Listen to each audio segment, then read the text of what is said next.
campo para a banalidade do mal e para a propagação da violência. E isso, assim, é o que eu costumo comentar, assim, o behaviorismo já foi super criticado, positivismo, então, nem fala essa palavra.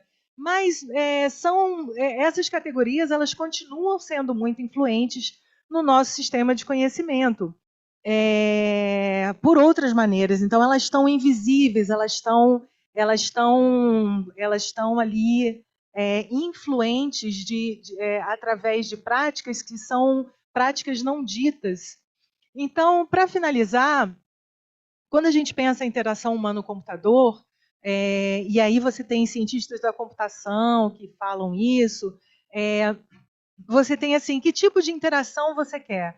Então, quando eu falei do behaviorismo, é porque quando você tem um esquema de controle, um esquema top-down, você não favorece um sistema de aprendizado que quebre o padrão, porque quando você tem qualquer objeto, ele tem como um algoritmo, ele tem a intenção de quem fez. E quem fez é uma cabeça, às vezes duas, três. E aí, se você está pensando nessa corrida da inteligência artificial como uma forma de manipular, controlar, de colher dados e de exercer, a gente está tratando com um sistema de autoridade e que esse sistema de autoridade ele precisa ser desafiado ao diálogo. E esse desafio ao diálogo ele tem um outro paradigma, que é um paradigma que também dentro da educação se conhece bastante, mas não é tão exercitado.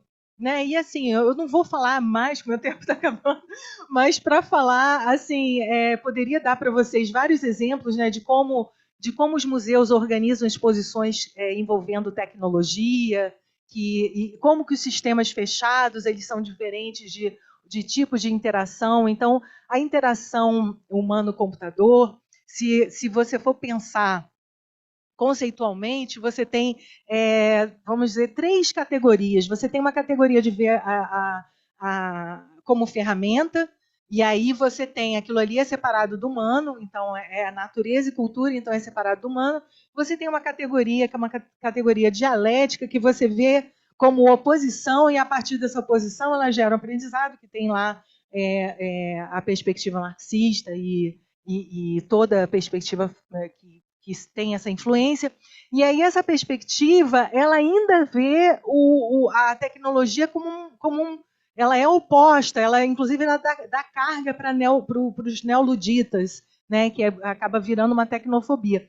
E a perspectiva híbrida, que é a perspectiva onde a gente entende que nós somos sistemas de informação, tanto quanto esses sistemas de informação, eles se materializam de diversas maneiras, eles nos modificam, eles atravessam os nossos corpos e eles também se modificam a partir da nossa intervenção. Então, o que a gente precisa é intervir.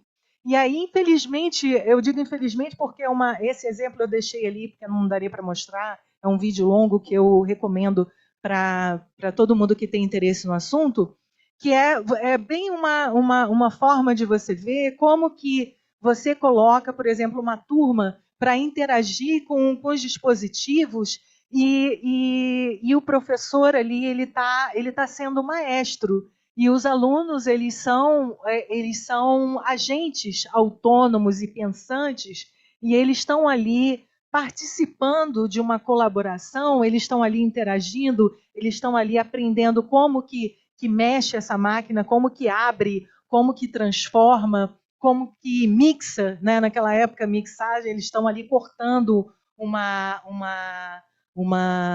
até esqueci os nomes, não se usa mais, mas enfim, as interfaces elas convidam a interação e a gente anda muito mal justamente por subalternizar o sensorial e o estético, que tem que estar sempre a serviço de alguma coisa.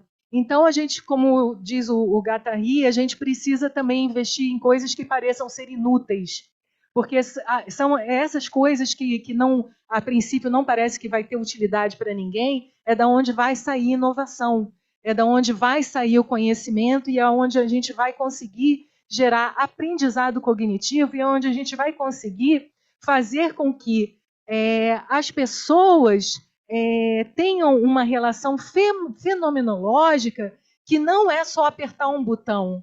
Elas precisam entender o que está acontecendo e aonde que elas vão intervir, aonde que o algoritmo limita elas e aonde que elas vão estar determinando ou limitando o algoritmo. E é isso que a gente precisa fazer, simplesmente. Então, esse é o último, eu juro. Como e por que descolonizar a IA, que é um mote que eu estou levando agora, inclusive pensando, né, que a gente tem muita coisa para fazer. Né? Então, assim, a gente precisa justamente entrar, entender o que são essas bases de dados, né? Como são os modos de treinamento, como esses dados foram coletados, né? Se está reforçando as exclusões estruturais e se não está, sabe?